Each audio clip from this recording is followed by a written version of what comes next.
Johnny, a little while back there was a great big hubbub about the US wanting to ban TikTok. Has anything come of that? TIk Tok, Johnny? Nah, nothing really came of it, Johnny. Yeah, it was all just a load of bloody bullshit as far as I'm concerned. Right, I see. But TikTok has re-entered the news for a similar sort of bloody reason. Yeah, well, what's happening now? Yeah, apparently TikTok is being blamed for the rise, in America especially, in anti-Semitism. Blaming TikTok?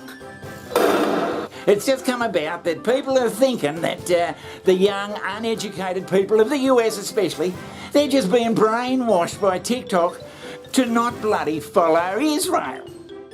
Well, let's move on now to the one issue that both sides of the political aisle in this country can agree on. We need to ban TikTok.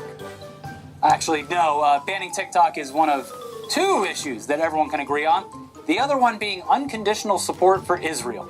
Oh, good. Just a wild, the march in support of Israel was... By Jesus, are they saying that because they're watching TikTok, these kids, mainly kids, and have a look at these people on Fox News here. It's that we need to ban TikTok.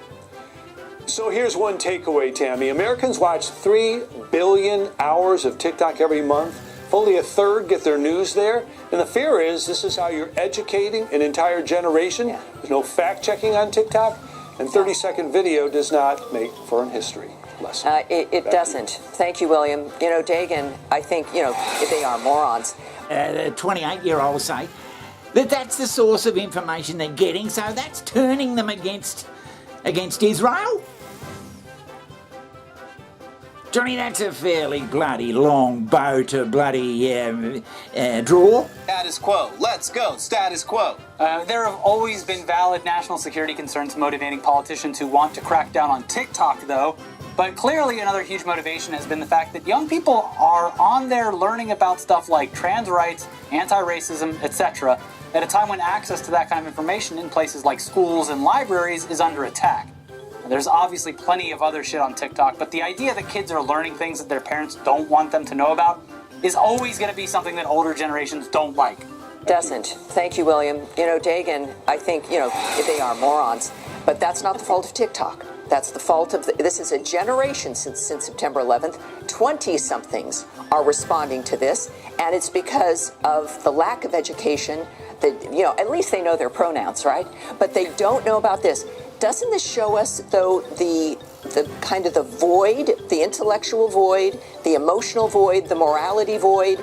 If one TikTok video can sweep some young people into thinking, yeah, that's right.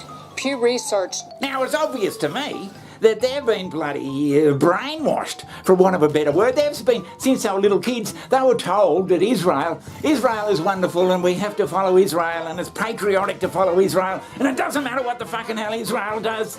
We've got to support Israel. But that may not be the case. Brainwashed, especially in 2023.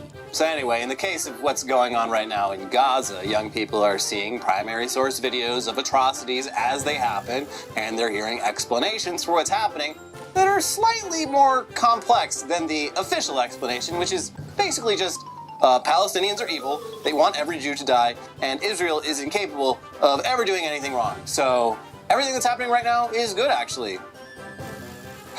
I mean, they're saying that young people, and we did a hard-hitting expose on this subject a couple of weeks ago, Johnny, they're saying that the young people of the US and all over the world, they're just too dumb to make their own decisions. They've been brainwashed by TikTok and that, and that they're following the wrong side. It would be idiotic to assume that the massive ceasefire protests across the country and the world are solely the result of TikTok indoctrination.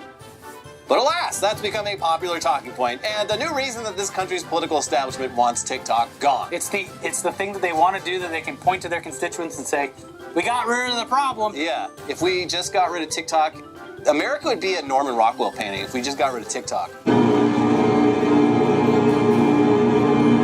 I mean, you'd think those people who are on Fox News here and others, they seem educated people. Can't they see that kids are, if they're not being taught to follow Israel their whole life from when they were going to kindergarten, that they're actually open-minded enough, they aren't prejudiced enough in their bloody beliefs because, yes, that's right. So they're viewing all this Middle East bloody drama with a fairly open mind. Right, yes, that's right. Not biased one way or the other, and I don't think that's a bad thing. Republican politicians have publicly claimed that the company is intentionally promoting pro-Palestine content with the goal of, quote, brainwashing our American youth into supporting Hamas. But the proliferation of pro-Palestine content on TikTok isn't due to the app's algorithm, the company stated in a press release on Monday. Rather, it claimed that teenagers simply tend to support Palestine more. Johnny, it would seem to me that these young people are just broadening their outlook.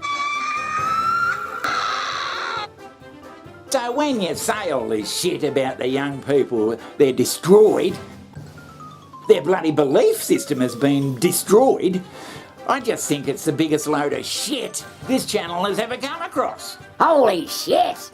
Yeah, ever come across, Johnny. And that's saying something, by Jesus. We've come across some shit, I tell ya.